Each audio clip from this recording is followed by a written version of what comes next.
ممكن كل شي تاخذ من تروح، بس شلون تاخذ أثر بوساتك؟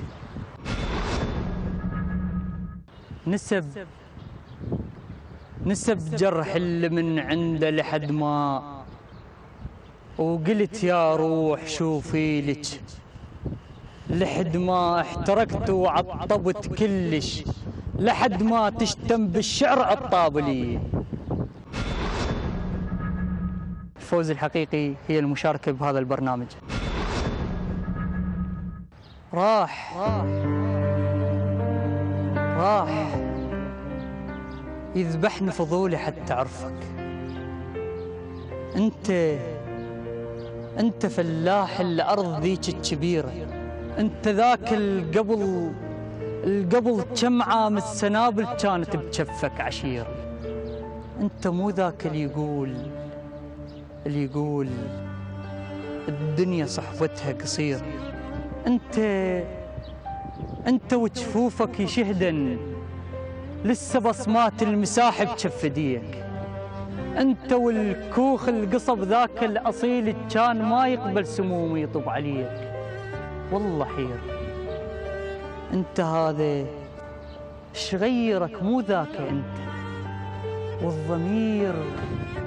والضمير البي صاح حيل صاح، خلها سكتة.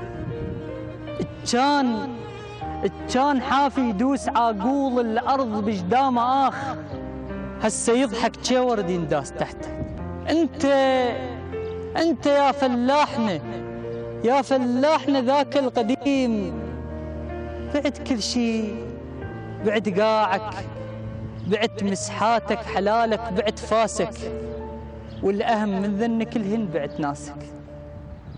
أني ما مقهور شي لابس جديد، كنت تحسب جية الفقر على بابك هي عيد.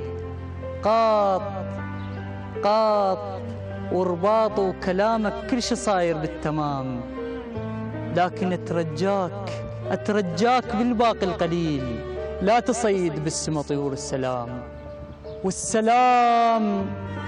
والسلام على القصب والهور وجفوف الفلح، والسلام على اللي يغزركون وياه الملح.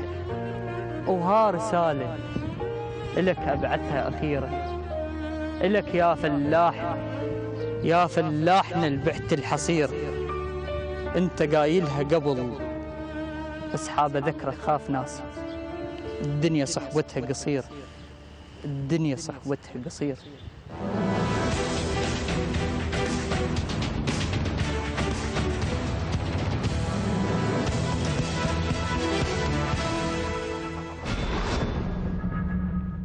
هذا البرنامج أنا بصريح العبارة من متابعي ومحبي أيضا، لأنه الشعر هو تأليف وإخراج وتمثيل، يعني رؤية كاملة أو مشهد كامل أو حكاية كاملة تقدم من خلال إلقاء. الجميل بالبرنامج، أنا أهنئ العراقية على هذا البرنامج، الجميل به بأنه يوجه المتسابق أو يعين له الأخطاء حتى يعالجها مرة أخرى. لا فرق بين ابن البصرة وابن الموصل. هنا البرنامج الخطوة الثانية جمع كل العراق تحت مظلة هذا البرنامج. حسين دواي أستاذ حمزة؟ حسين اشتغل مناجاة وشكوى، بس الأحلبي عبرها برسالة لطيفة جميلة. هذا يعني مبروك عليه. طيب دكتور يا عزيزي، لا بعد الحلقة مخلصة. لا مو على، أنا على الرسالة ما قالها هي فعلا رسالة يعني يعني شو نسميها، يعني هو اكو موضوع اجتماعي، يعني هو ان الفلاح والريف او اريفة المدن. بالعكس يعني رسالة كلش بليغة. طيب للناس انه يعني كونوا في اماكنكم صحيحة. يعني ابو خلدون كان يعني هو موفق طبعا. طيب اوصل الغرض اللي يريده، وبدقة متناهية وتحذيرية وتذكيرية أيضا. طيب أستاذ محمد. حسين كوزن انا ما عندي اشكال على الوزن اللي كتبه، التقاطه جميله جدا من حسين دواي، يعني يمكن ما التفت لها اي واحد من الشعراء. يعني هي هاي جانب قال عليها الدكتور، جانب اجتماعي، جانب يعني اللي حصلت الهجره من الريف الى المدينه، قدر يتناول هذا الموضوع ووصل رساله، يعني انا اعتبرها رساله انسانيه واضحه جدا يعني. طيب ابارك ان شاء الله. متسابق جديد الشاعر رسول رحيم.